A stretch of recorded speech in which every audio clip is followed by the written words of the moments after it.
The door opened and a homeless teenager walked into my bookstore. 16 years old, dirty clothes, worn backpack. She asked if I was hiring. I should have said no. But when I looked at her face, I froze. She looked exactly like someone I knew. Someone I hadn't spoken to in 2 years. And when she told me her mother's name, my heart stopped. Because I knew that name. I knew it from 17 years ago. I hired her on the spot. Gave her a place to sleep. But I didn't tell her why. Because if what I suspected was true, if this girl walking into my store wasn't just a coincidence, then everything was about to change. For her, for me, and for the person who'd cut me out of their life 2 years ago. The person whose face I saw every time I looked at this girl. What I discovered in the next weeks would force me to make an impossible choice. My name is Linda, and this is my story. Before we continue, please leave a comment telling us where you're watching from and subscribe to Never Too Old channel. We're creating a community of people who know that our best chapters can happen at any age. Now, back to the story. It was a Tuesday in November when everything changed. Cold outside, the kind that makes your hands ache. I had the heat turned up in the store, but it never quite reached the corners. 4 customers all day, maybe 5. I was behind the counter doing the accounts. Numbers that didn't look good no matter how many times I checked them. The bookstore felt too big with just me in it, too quiet. The door opened. A girl walked in. Teenage, maybe 16 or 17. Thin in a way that said she hadn't been eating enough. Her backpack hung off one shoulder, worn at the seams. The jacket was too big, sleeves covering her hands, jeans with dirt at the knees. Something about her face caught my attention, familiar somehow. I couldn't place it. She stood just inside the door like she was deciding whether to stay. Her eyes moved across the shelves, not casual browsing. She was studying them. I went back to my ledger, gave her space. She moved to the fiction section, young adult first, then literary. Her fingers touched the spines gently. She pulled a book out, opened it, read the first page standing right there. I watched from the corner of my eye. She carried the book to another section, poetry, set it down on the small table and kept looking. She was killing time, I could tell, somewhere warm to be for a while. 20 minutes passed, maybe more. She came back to the poetry table, picked up the book she'd left, held it against her chest. Then she walked toward the counter, stopped a few feet away. "Excuse me." Her voice was quiet. I looked up. "Yeah? Are you hiring?" She shifted her weight. "I need work. I'm really good with books." I set my pen down. "How old are you?" 16. Quick, like she'd practiced. "I know I'm young, but I work hard. I can prove it." 16. "What's your name?" "Jennifer." A pause. "Jennifer Carter." Carter. I turned the name over in my mind. Nothing came. "Where do you live, Jennifer?" She looked down. "There's a shelter 2 blocks over. I've been staying there." A shelter. This kid was homeless. "You're not from around here?" "No. Upstate. I ran away from an orphanage about a year ago."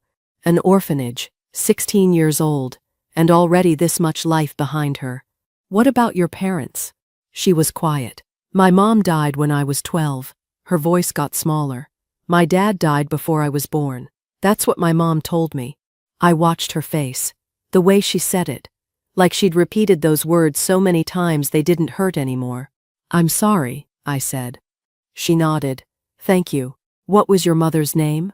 "Amanda." She looked up at me. "Amanda Carter." The air went out of the room. "Amanda." I saw her. Not this girl, but the girl from years ago. Dark hair pulled back. Soft voice. She used to come into the bookstore to meet Chris, my son. She'd sit in the corner with him, reading poetry out loud while he pretended to pay attention. That was 16, 17 years ago. She came here all summer. Then she stopped. I asked Chris about it once. He shrugged, said they broke up, said she went back to her hometown. He didn't seem bothered by it, just moved on. I never saw Amanda again after that. Never knew what happened to her. Until now. This girl standing in front of me. Jennifer Carter, 16 years old. The timeline fit. I looked at her again. Really looked. The way she held herself. The set of her jaw. Something familiar I'd noticed when she first walked in. She reminded me of Chris when he was younger. My stomach dropped. Could she be? No, I was jumping to conclusions. Amanda had been Chris's girlfriend for one summer.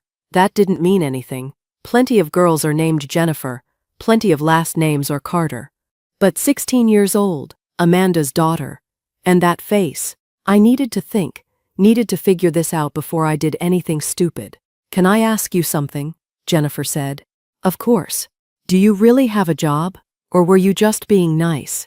The hope in her voice, the fear underneath it. I made my decision. I have a job. You're hired if you want it. Her eyes went wide. Really? Can you start tomorrow at 9? She stared at me. You don't know anything about me. I know you love books. That's enough for now. She was shaking. Just a little. I don't have references or anything. That's fine. I can work mornings, afternoons, whatever you need. We'll figure it out tomorrow. I came around the counter. There's a couch in the back office. It's not much, but it's warmer than a shelter. You can use it until you find something better. I can't pay you. You'll work. That's payment enough. Jennifer just stood there, like she couldn't process what was happening. Her eyes filled up. She blinked fast, trying to hide it. Thank you, she said. Her voice cracked. I won't let you down. I promise. I believe you. She nodded, wiped at her eyes quick. 9 o'clock tomorrow? 9 o'clock. She turned to go, made it to the door, stopped. Why are you doing this? I looked at this girl, this stranger who might not be a stranger. Because you asked, I said, and I have a job that needs doing. She nodded, didn't say anything else, just walked out into the cold. I stood in the empty store, the accounts still spread out on the counter, the quiet pressing in. Amanda Carter had a daughter, and that daughter just walked into my bookstore. I sat down in the chair behind the counter, put my hands flat on the ledger. The math was simple. Chris dated Amanda 17 years ago, maybe 16. Jennifer was 16 now. It could be coincidence, or it could be something else. I didn't have proof, just a gut feeling and a familiar face. That wasn't enough to go making accusations, wasn't enough to call anyone or make a scene. But tomorrow Jennifer would come back. Tomorrow I could start asking the right questions, careful questions, see what I could learn. Tonight, I just sat there in the bookstore that had been mine and Paul's for 40 years, the bookstore that was only mine now, and I wondered if maybe, just maybe, I wasn't as alone as I thought. She showed up at 8:45 the next morning. I was unlocking the front door when I saw her coming down the sidewalk, same worn backpack, different jacket, but just as oversized. Her hair was pulled back in a ponytail. She walked fast, like she was afraid I'd changed my mind. Good morning, I said. Good morning. She stopped on the sidewalk. I'm not too early, am I? Not at all. Come on in. She followed me inside. I turned on the lights, the overhead fixtures flickering before they caught. The store looked better in the morning. Light coming through the front windows, dust motes floating in the air. Have you had breakfast? I asked. She hesitated. I'm fine. That meant no. There's a coffee shop next door. Go get yourself something. Tell Marco I sent you. He'll put it on my tab. I don't need. You can't work on an empty stomach. Go. I'll be here when you get back. She went. I used the time to clear off the desk in the back office, moved boxes of inventory. The couch was old, the cushions sagging, but it was clean. I found a blanket in the storage closet, a pillow that smelled like mothballs but would do. Jennifer came back 15 minutes later with a coffee and a muffin wrapped in paper. Thank you, she said. I'll pay you back when I get paid. Don't worry about it. I spent the morning training her, how to work the register, how the shelves were organized, fiction alphabetical by author, non-fiction by subject, the poetry section in the back corner where the light was best. She learned fast, asked good questions, wrote things down in a small notebook she pulled from her backpack. Do you get a lot of customers? She asked. Not like we used to. People buy books online now. That's sad. It is what it is. She ran her hand along a shelf of hardcovers. These are beautiful though. You can't get this from a screen. I liked her already. By lunch I let her handle the register while I did inventory in the back. I watched through the doorway. She was careful with the customers, polite. She recommended books to a woman looking for something for her daughter. During a slow stretch in the afternoon, I found her sitting on the floor in the poetry section, her notebook open. She was writing something, then crossing it out. "What are you working on?" I asked. She looked up, startled. "Nothing. Just." She closed the notebook. "Stories, I guess." "You write." "Sort of. It's stupid." "It's not stupid." She shrugged. "Books were kind of my friends when I was younger, when things got bad at home." I sat down on the step stool near her. "What happened at home, Jennifer?" She was quiet for a long time, picked at the edge of her notebook. "My mom had problems," she finally said. "Drugs mostly. It started after I was born. I don't really remember a time before it." "I'm sorry." "I took care of her. When I was old enough, 10 maybe, I'd find her passed out on the couch, or in the bathroom. I got good at hiding things from the neighbors, making excuses."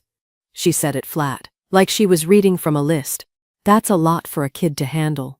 "I didn't have a choice." She looked up at me. "I found her when she died. I was 12, came home from school and she was in the bathroom. I called 911, but she was already gone." My chest tightened. "Jennifer, it's okay. It was 4 years ago." She closed her notebook. "After that it was foster care. Then the orphanage. That place was awful. Cold. They didn't care about us. We were just numbers." "So you left?" "Yeah. Last year.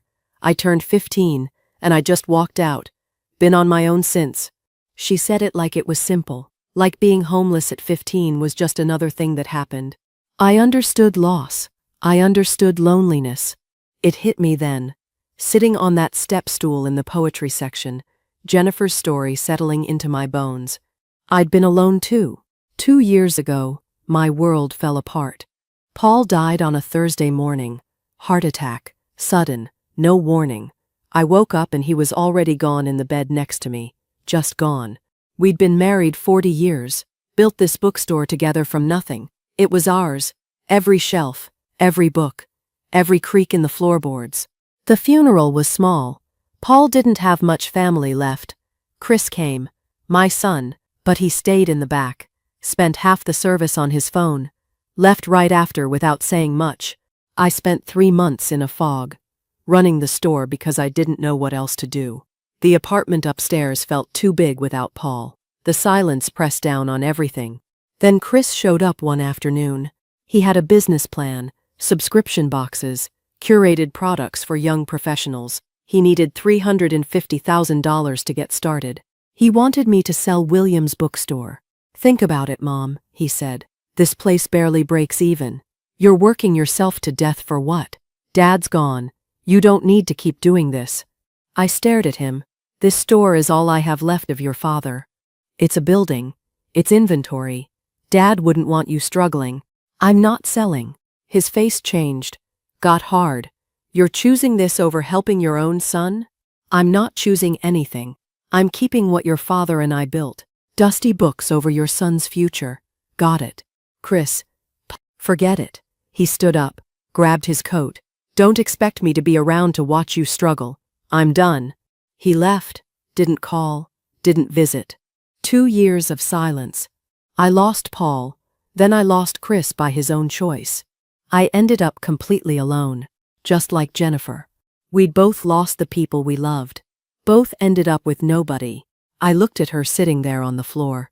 This kid who'd survived things she shouldn't have had to survive. And I saw the timeline clear as day. Chris and Amanda dated 17 years ago, maybe 16. Jennifer was 16 now, born after Amanda left. It could be nothing, or it could be everything. I needed proof, real proof, before I did anything that couldn't be undone. That night, after Jennifer went to sleep on the couch in the back office, I sat at the computer upstairs, searched for DNA tests, found a company that did ancestry matching, ordered 2 kits. They arrived 3 days later. Jennifer was restocking the young adult section when I brought them downstairs. "Hey," I said, "I got something kind of random." She turned around. "What's that?" I held up the boxes, ancestry DNA kits. "I read this book about genetics a few weeks ago. Got me curious about my family tree. I ordered 2 by accident. Want to try it with me?" She looked at the box. "Really?" Could be fun. See where our families came from. I don't know much about my family. Just my mom. That's okay. It might show you something interesting. She shrugged. Sure. Why not? We opened the kits at the counter, read the instructions together. The process was simple. Swab your cheek, seal the tube, mail it back. Jennifer did hers first. I watched her spit into the tube, cap it, shake it. That's it? She asked. That's it. I did mine. We packaged them up, walked to the post office together and dropped them in the mail slot. How long does it take? Jennifer asked. 3 weeks, maybe 4. That's a long time. Good things take time. She smiled. First real smile I'd seen from her. We walked back to the bookstore in the November cold. The sun was setting early. The streetlights were already on. 3 weeks until I'd know for sure. 3 weeks until I'd have proof. And then I'd figure out what to do about Chris. The waiting started the next morning. Jennifer showed up at 8:30 with 2 coffees from Marco's, set one on the counter in front of me. Thought I'd return the favor, she said. It became our routine. Morning coffee, her behind the register while I unpacked new inventory. Lunch shared in the back office. Her asking questions about books I'd loved. Me learning bits and pieces about who she was. The first week passed slow. Each day I watched her, looking for more signs, more proof beyond a familiar face, and a timeline that fit. She worked hard, never complained, never showed up late. On Thursday, I found her reading in the poetry section during her break, the same spot she'd been that first day. Find something good? I asked. She held up the book. Mary Oliver. My mom used to read poetry, she said, when I was little, before things got bad. I sat down on the step stool. What was she like? Before? Jennifer's face softened. She was good, really good. She'd make up voices for different characters when she read to me. She loved books almost as much as I do. Almost? A small smile. I might love them more. What happened to her? I mean, what changed? Jennifer closed the book, ran her finger along the spine. I think she was sad. My whole life, probably. Her parents kicked her out when she got pregnant. She was 20. She tried to make it work, but I don't think she ever stopped being heartbroken about it. 20. Same age Amanda was when Chris dated her. The drugs started when you were young? Yeah. I remember being maybe 5 or 6, finding needles in the bathroom, not knowing what they were. She paused. By the time I was 10, I was the one taking care of her. That's too much for a kid. I didn't have a choice. She opened the book again, stared at the pages without reading. But there were good days, days when she'd be clean for a week, sometimes 2. She'd take me to the library. We'd check out stacks of books. She'd read poetry to me at night. What kind? All kinds. Neruda, Dickinson, Frost. She had this old collection. Torn cover, pages falling out. She gave it to me right before Jennifer stopped, right before things got really bad. Told me to keep it safe. Do you still have it? She nodded, reached into her backpack and pulled out a small book. The cover was held together with tape, pages yellowed and bent. I carried it with me everywhere. On the streets, in the shelters, it's the only thing I have from her. She handed it to me. I opened it carefully.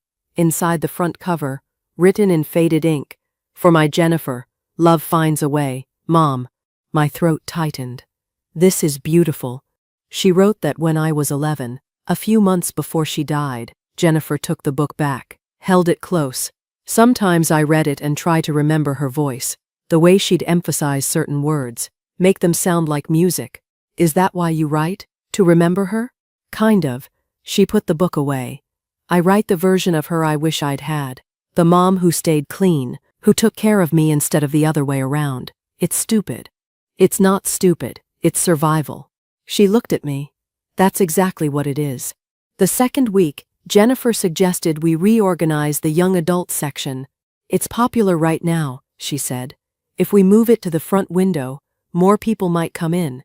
She was right. We spent 2 days rearranging. She made little handwritten signs, recommendations for different age groups. Within 3 days, we'd sold more young adult books than we had all month. You're good at this, I told her. She shrugged. I just know what I would have wanted when I was younger, a place that felt like it was for me. On Wednesday of that week, An older couple came in looking for a book club recommendation. Jennifer suggested a few titles, explained why each one would work. They bought 3 books and asked if we hosted book clubs. Not currently, I said. After they left, Jennifer turned to me. Could we host a book club? You want to run it? I could try. Once a month maybe. We could use the space in the back. Let's do it. Her whole face lit up. Really? Really. She threw herself into planning, made flyers, posted them around the neighborhood. By Friday, 6 people had signed up. I watched her with customers that week. She had a way with people, made them feel seen. An older man came in looking for something to read to his grandson. Jennifer spent 20 minutes with him, pulling books, explaining why each one mattered. You remind me of my daughter, he said when he left. She used to love books like this. Jennifer smiled, but after he left, she got quiet. You okay? I asked. Yeah. She restocked a shelf. It's just weird. People being nice. You're not used to it? On the streets you learn pretty fast who to trust. Most people look through you, like you're not there. She paused. In the shelters, it's worse. Everyone's so angry, so tired. You keep your head down and stay out of the way. What was the worst part? She thought about it. The fear, I guess. Never knowing if someone was going to hurt you. Take your stuff. I slept in doorways sometimes, library bathrooms, anywhere that felt safe for a few hours. How did you survive? I was careful. Stayed in public places during the day. Avoided certain streets at night. She looked at me. I got lucky, mostly. Could have been a lot worse. The 3rd week, Jennifer asked me something I wasn't expecting. Why are you doing this? We were closing up, counting the register. Doing what? Helping me. Letting me stay here. You don't know me.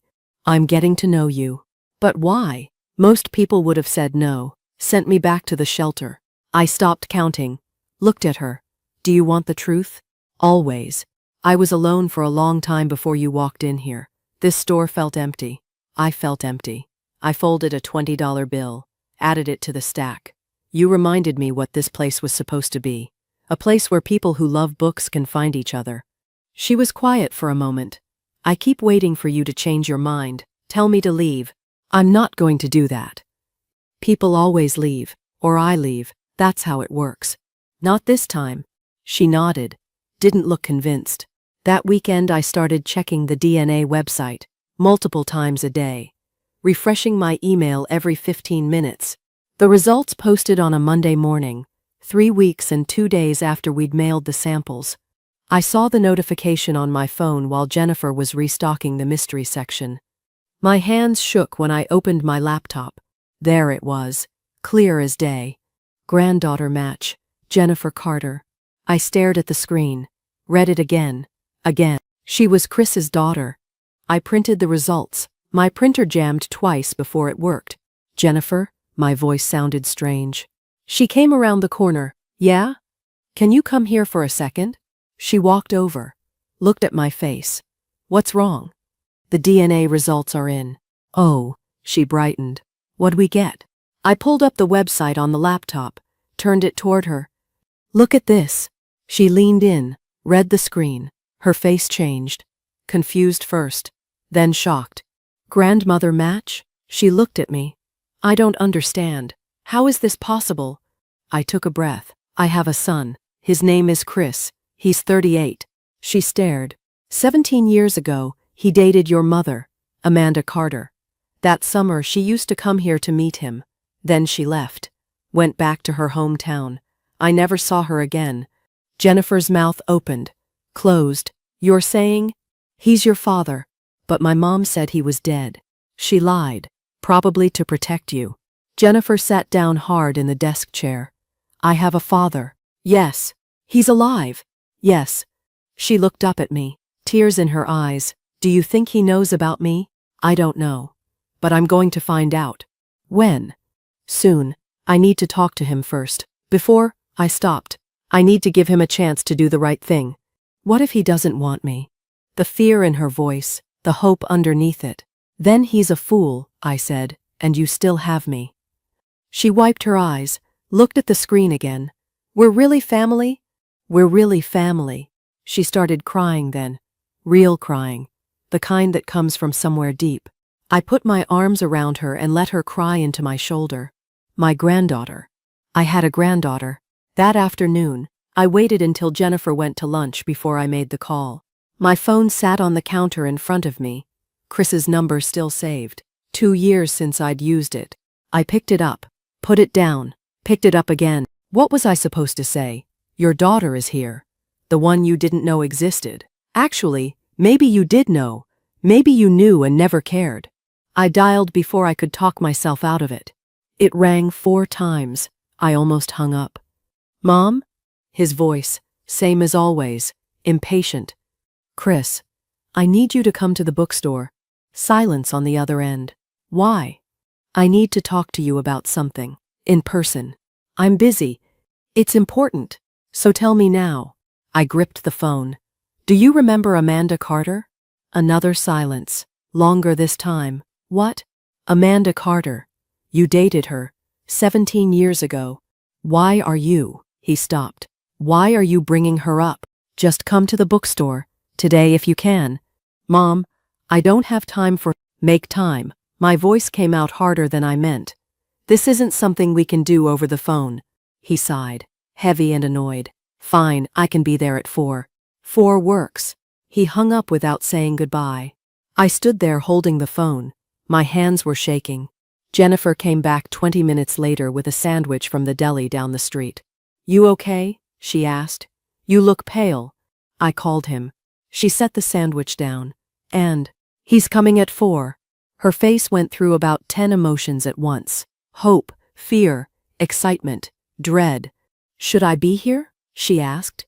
Maybe stay in the back office. Let me talk to him first. What if he's happy? What if he wants to meet me? The hope in her voice killed me. Let's just see what he says. 4 o'clock came too fast and not fast enough. Jennifer disappeared into the back office 15 minutes early. I heard her pacing, the floor creaking under her feet. At 4:03, Chris walked in. He looked the same. Same haircut. Same expensive jacket. He glanced around the store like he was seeing a stranger's business. Not the place he grew up in. Mom. A nod. Not a hug. Chris. Thanks for coming. You said it was important. He stayed near the door. So what's this about Amanda Carter? I locked the front door, flipped the sign to closed. We should sit. I'd rather stand. Fine. We'd do it his way. Amanda had a daughter, I said. 16 years old. Her name is Jennifer. His face didn't change. Okay. And she's your daughter. Now his face changed. That's not possible. It is possible. It's true. Amanda and I broke up. She left. She left because she was pregnant, with your baby. Chris shook his head. No. She would have told me. Would she? Or would she have been too scared? Too hurt? He looked away, jaw tight. This is insane. I pulled the DNA results from under the counter, unfolded them, set them in front of him. These are DNA test results. Jennifer took one. I took one. She's my granddaughter, which makes her your daughter. He stared at the paper. I watched his eyes move across the words, the numbers, the match percentage. Where did you get this? Does it matter? You tested some random kid without telling me. She's not some random kid. She's Amanda's daughter, your daughter. Chris pushed the paper away. I don't believe this. The science doesn't lie. Then it's wrong. Labs make mistakes. Chris. No. He stepped back. Why are you even telling me this? The coldness in his voice, like we were talking about a stranger, not his own child. Because she deserves to know her father, I said. Amanda died 4 years ago. Overdose. Jennifer was 12. She's been in foster care. In an orphanage. She ran away last year. She's been homeless. Nothing. No reaction at all. She's 16 years old, I continued, and she's been through hell. The least you can do is meet her. I don't want to be a father, he said it flat. Simple, like it was obvious. My stomach turned. What? I never wanted kids. I made that clear back then. You told Amanda that? Yeah. When she started talking about the future, I told her I wasn't interested. That's probably why she left. He said it like it was reasonable, like abandoning a pregnant woman was just a difference of opinion. So you knew, I said. You knew she was pregnant. Yeah, she told me. I told her I didn't want anything to do with it. I was clear about that. That's why she left before I had to deal with it.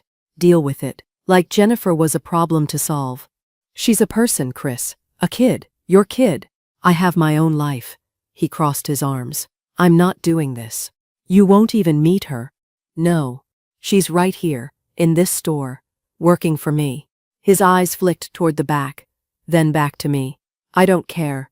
How can you say that? Because it's the truth. He grabbed his keys from his pocket. Find someone else to guilt-trip Mom. I'm not interested in playing happy family. This isn't about playing anything. This is about a girl who deserves, what? A father who doesn't want her? That'll be great for everyone. You're unbelievable. No, I'm honest. He turned toward the door. Amanda made her choice. She had the kid. That was on her, not me. Don't contact me about this again. He unlocked the door, walked out, didn't look back. I stood there in the empty store, the DNA results still on the counter, the silence pressing down. That was it. That was my son. I heard the back office door open, footsteps on the old floor. Jennifer appeared in the doorway. Her face told me she'd heard everything. He doesn't want me, she said. Not a question. Jennifer, it's okay. She wiped her eyes fast. I figured. It's not okay. He should want you. He should've. It's fine, her voice cracked. I'm used to it. I came around the counter, pulled her into a hug. She cried quietly, the kind of crying you do when you're trying not to bother anyone. I'm sorry, I said. I'm so sorry. You tried. That's more than most people would do. He's wrong. You know that, right? This isn't about you. It's about him being selfish and cruel. She nodded against my shoulder. My mom was right. She told me he was dead. She was protecting me. She loved you. I know. We stood there for a long time, the store quiet around us, the afternoon light fading through the windows. Finally, Jennifer pulled back, wiped her face. So what now? She asked. Now you stay here. With me. This is your home. You don't have to. I want to. I held her shoulders, looked her in the eye. You're my granddaughter. Your family. Chris doesn't get to decide that. What if he changes his mind? Then we'll deal with it. But I'm not holding my breath. She nodded, tried to smile. Can I ask you something? Anything. Do you think something's wrong with me? Like, why doesn't he want me? My heart broke. There's nothing wrong with you. Not one single thing. He's broken, not you. Are you sure? I've never been more sure of anything. She hugged me again, tighter this time. Thank you, she whispered, for trying, for caring. You don't have to thank me. I do, though. We stayed like that until the light outside turned purple, until the streetlights came on, until the world felt a little less sharp. Jennifer went upstairs to lie down. I stayed in the store, cleaned up, put the DNA results in a drawer. Chris didn't want his daughter. Fine. I did. And that was going to be enough. The next morning, we moved Jennifer's things upstairs. She didn't have much. The backpack, the poetry book, 3 changes of clothes, a toothbrush still in its package from the shelter. That's it? I asked. She shrugged. Easier to run when you don't have stuff weighing you down. You're not running anymore. She looked at me, nodded. I showed her the spare bedroom, Paul's old office. I'd cleared it out the week before, put fresh sheets on the bed, hung curtains. This is mine, she asked. All yours. She set her backpack on the bed, ran her hand along the quilt. I haven't had my own room since I was 12. Well, you have one now. That night, I heard her moving around at 3 in the morning, found her standing in the kitchen. Can't sleep? I asked. Not used to it being quiet, or warm. She poured herself water. At the shelter there's always noise, people coming and going, doors slamming. You'll get used to it. Yeah. She drank the water. Thank you. For this. For everything. Your family. This is where you belong. She smiled, went back to bed. Within a week, she enrolled in night classes to finish high school, worked the bookstore during the day, studied at the counter between customers. I watched her balance both without complaining. Never late, never asking for anything. You're allowed to take breaks, I told her once. I'm fine, I like being busy. The months moved fast. Her first book club meeting brought in 8 people. By the 3rd month, we had 20 regulars. Jennifer led discussions like she'd been doing it for years, asked questions that made people think, made everyone feel heard. The bookstore started bringing in more money. Not a lot, but enough that I could pay Jennifer a real wage, not just room and board. You don't have to, she said when I handed her the first check. Yes, I do. You work. You get paid. She stared at the check like she'd never seen one before. Spring turned to summer, summer to fall. Jennifer turned 18 in November. I made her a cake, chocolate with vanilla frosting. She cried when she saw it. No one's made me a cake since I was 11, she said. We ate it in the kitchen upstairs. Just the 2 of us. 2 weeks later, she walked across a stage and got her high school diploma. I sat in the audience with a dozen other families and watched her receive that piece of paper. She found me after, hugged me hard. I didn't think I'd ever finish, she said. I knew you would. That winter, I found her notebook on the counter. She'd left it there while restocking. I shouldn't have looked, but I did. The pages were filled with stories, some crossed out, some finished, her handwriting small and careful. The stories were good, really good, raw and honest, about a girl surviving things she shouldn't have to survive. You read it, Jennifer said behind me. I turned. I'm sorry. I shouldn't. It's okay, she took the notebook. They're not very good. They're excellent. She looked doubtful. I mean it, I said. You have real talent. You're just saying that. I've been selling books for 40 years. I know good writing when I see it. She bit her lip. You think I could write a book? Yes. Really? Really. She started writing seriously after that. Every night after the store closed, weekends, early mornings before we opened. At 19, she finished her first manuscript, 300 pages, a novel about a girl taking care of her mother, finding her dead, surviving foster care, finding hope in books. She gave it to me on a Tuesday. I don't know if it's any good, she said, but I finished it. I read it that night, all of it, couldn't stop. When I finished, I went to her room, knocked on the door. She opened it, saw my face. It's bad, isn't it? She said. It's beautiful, my voice cracked. Jennifer, this is really beautiful. She started crying. You mean it? Every word. We spent the next year learning how to query agents. Jennifer wrote letters, sent them out, got rejections. Lots of rejections. Maybe it's not good enough, she said after the 20th one.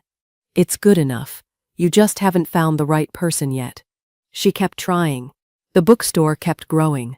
Jennifer set up social media accounts, posted about new releases, author recommendations, photos of the store. People started coming in because they'd seen us online. You're good at this, I told her. It's easy when you love what you're doing. At 21, an agent said yes. Jennifer called me from the back office, shaking. She wants to represent me. That's wonderful. She thinks she can sell it. Of course she can. 3 months later, the manuscript sold. Small publisher, modest advance, but it was real. Jennifer held the contract in her hands like it might disappear. I'm going to be a published author, she said. Yes, you are. 2 years later, her book came out. We hosted the launch party at the bookstore, packed the place. Jennifer read from chapter 1, her voice steady, strong. I stood in the back and watched her, this girl who'd walked in homeless and scared, now standing in front of 50 people reading her own words. After everyone left, we sat in the quiet store. Thank you, Jennifer said, for believing in me. I'll always believe in you. The book did well, not a bestseller, but it sold. Got good reviews, won a regional award for debut fiction. The local paper did a small piece on her. Local author publishes first novel. Jennifer smiled for the photo but didn't make a big deal of it. At 25, her second book came out. Sold better than the first, made some bestseller lists. Not the big ones, but enough. Publishers started paying attention. Her third book sold at auction, 6 publishers bidding. The advance was $200,000. Jennifer came upstairs that day, sat at the kitchen table, put her head in her hands. You okay? I asked. I don't know what to do with this much money. Save some, invest some, buy yourself something nice. I want to give some to the bookstore. No. Why not? Because you earned that. Your words, your work. You gave me everything, she said. Let me give something back. We compromised. She helped with repairs, new shelves, updated the heating system, things the store had needed for years. The bookstore thrived. Jennifer thrived. We fell into rhythms, morning coffee at the kitchen table before opening, book talk during slow afternoons, dinner together most nights. She'd tell me about her writing. I'd tell her about customers, about Paul in the early days of the store. 10 years passed like that. Jennifer grew from a scared 16-year-old into a confident 26-year-old woman. She was kind, talented, strong in ways that still surprised me.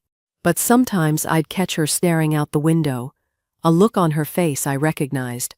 What are you thinking about? I asked once. Nothing. Jennifer. She sighed. Do you think he ever thinks about me?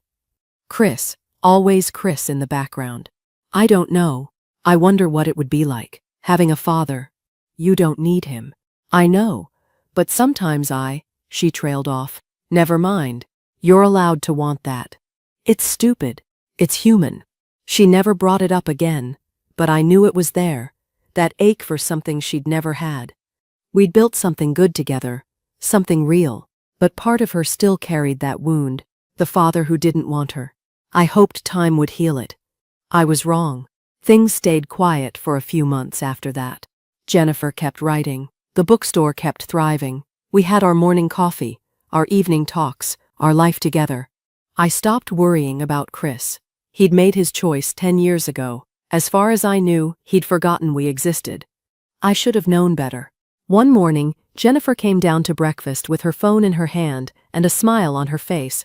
Look at this, she said. Someone from that online literary magazine interviewed me last month. I forgot it was coming out today. I took the phone, read the headline.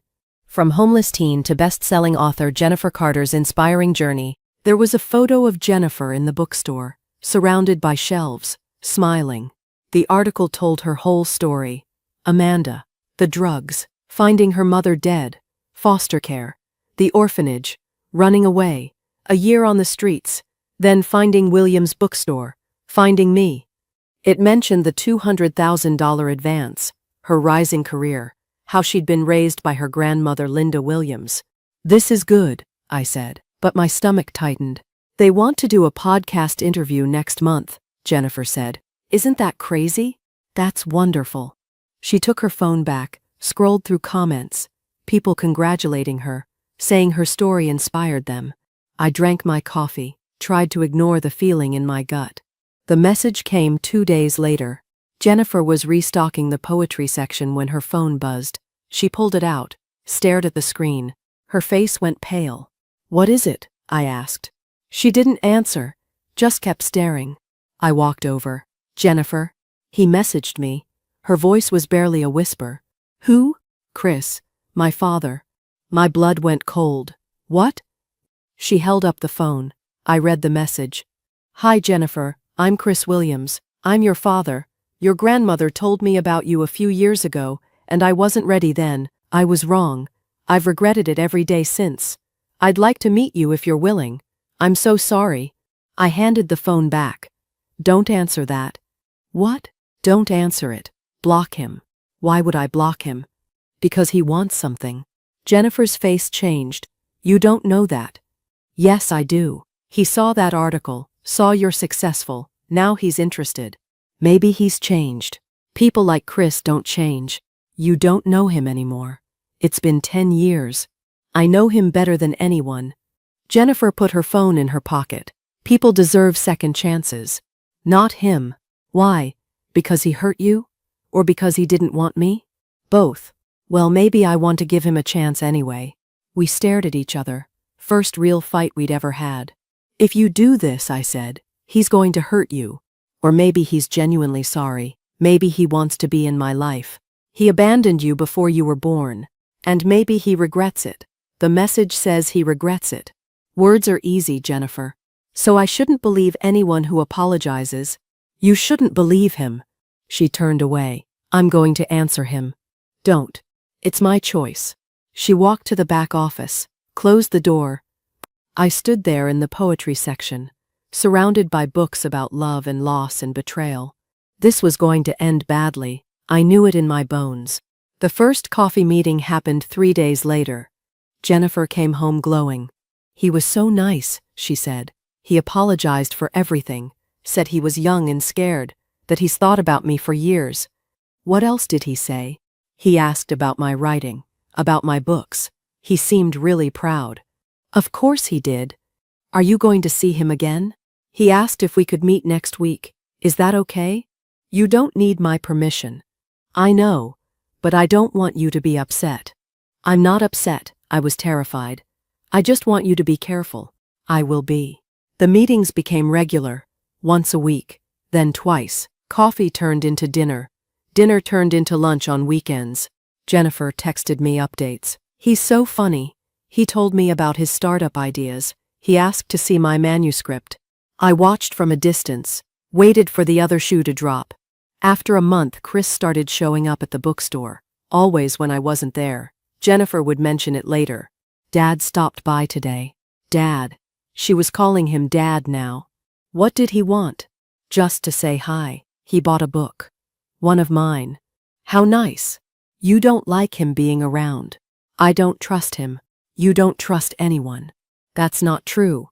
You've been alone for so long you forgot what it's like to let people in. That stung. I let you in. Because you had to. I needed help. That's not why. Then why don't you want me to have a father? I want you to have a father who actually cares about you, not someone who showed up the second you became successful. Jennifer's face hardened. You're wrong about him. I hope I am. But I wasn't. 2 months in, Jennifer mentioned Chris to her literary friends, brought him to a book signing. He charmed everyone, told stories, made people laugh. I watched him work the room, saw how he positioned himself next to Jennifer, how he mentioned being her father to anyone who'd listen. He's really proud of you, one of Jennifer's friends told me. Is he? After 3 months, things shifted. Jennifer came home from dinner with Chris, quiet, thoughtful. Everything okay? I asked. He told me about a business opportunity. There it was. What kind of opportunity? Subscription boxes. He says the market's coming back. Better than it was 10 years ago. The same pitch, word for word. How much does he need? Jennifer looked surprised. How did you know he needs money? Lucky guess. He needs investors, people who believe in the concept. And he asked you. He said he'd understand if I wasn't interested, but he wanted to give me first opportunity since I'm family. Since I'm family. The words made me sick. How much? 100,000 to start. But he says the returns could be huge. Jennifer, I know what you're thinking, but he showed me the business plan. It's solid. Don't give him money. It's my money. I know, but please, don't do this. He's my father. He's a con artist. Stop. Jennifer stood up. You never wanted me to have a relationship with him. You're trying to sabotage this. I'm trying to protect you. From what? From having a parent who actually wants me. He doesn't want you. He wants your money. You don't know that. Yes, I do. No, you just can't stand that someone besides you cares about me. That's not fair. Neither is this. She grabbed her coat. I'm going for a walk. She left. I sat at the kitchen table, hands shaking. I had to do something. Had to prove what Chris was really after. The plan came to me that night. It was risky. If I was wrong, Jennifer would never forgive me. But if I was right, she'd finally see the truth. I called Chris the next morning.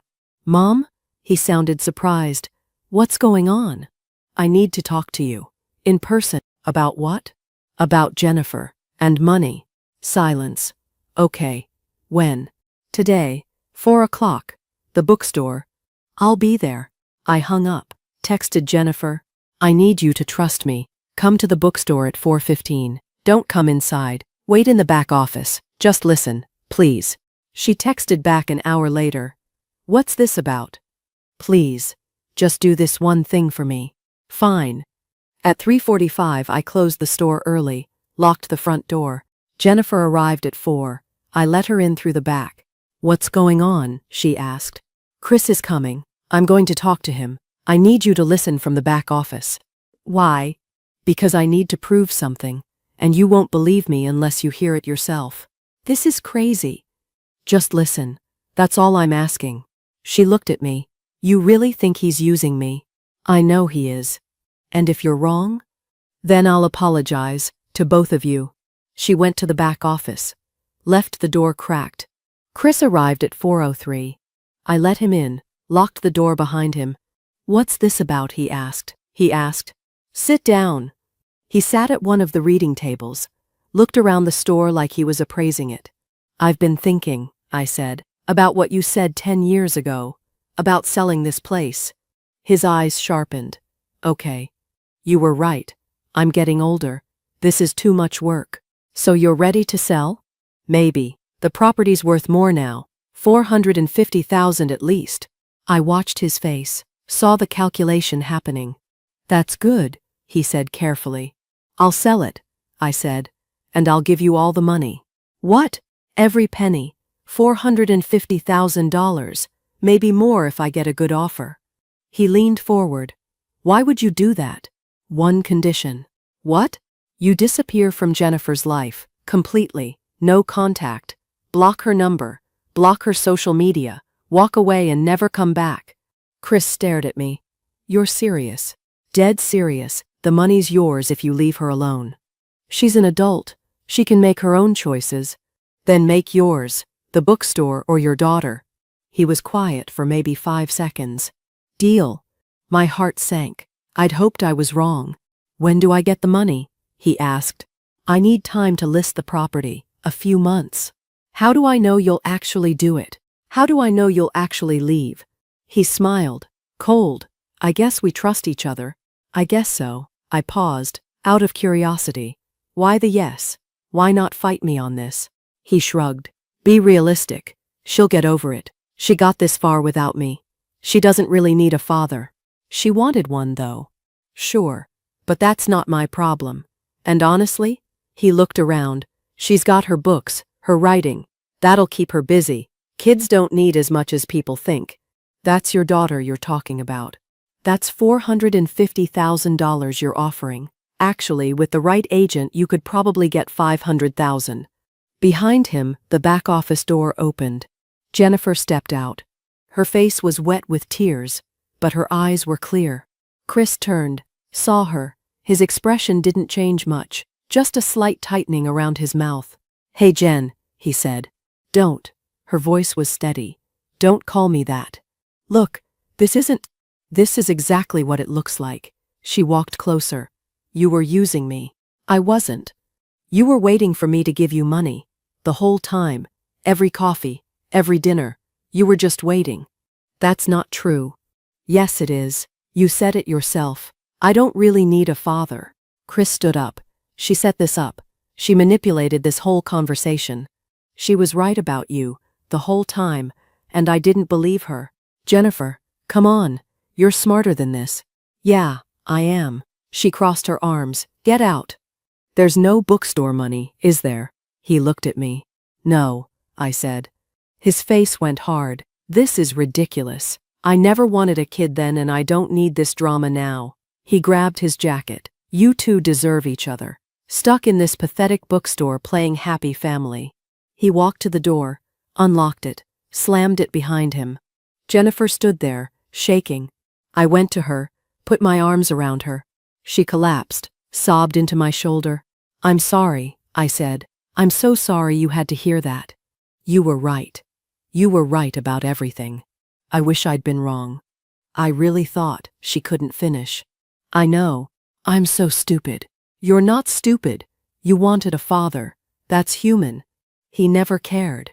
"No, he didn't." We stood there in the bookstore, just the two of us, the only family either of us needed. "Thank you," Jennifer said finally.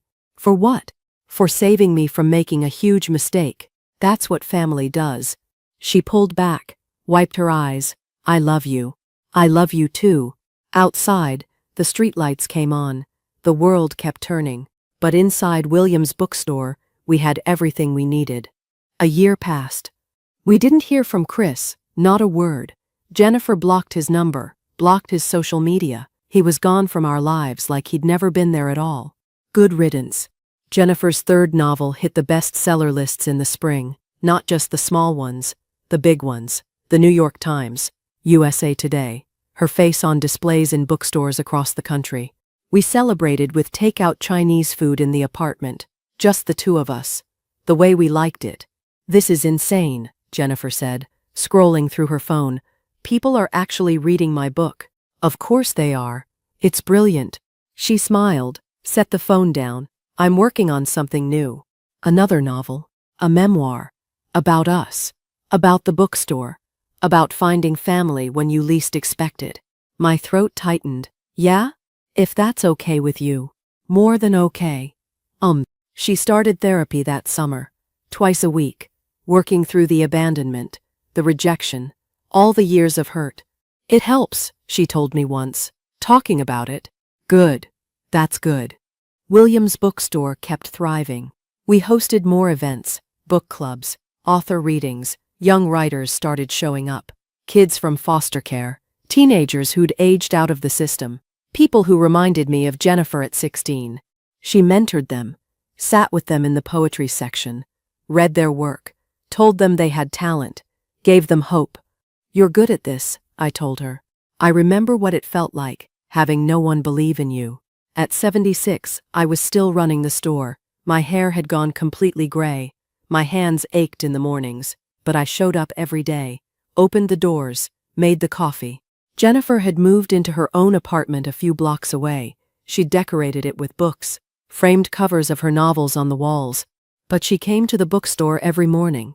We still had our coffee together, still talked about books, still lived the rhythms we'd built over 12 years. Her fourth book came out in the fall. I opened it to the dedication page. To Linda, who gave me home, family, and stories.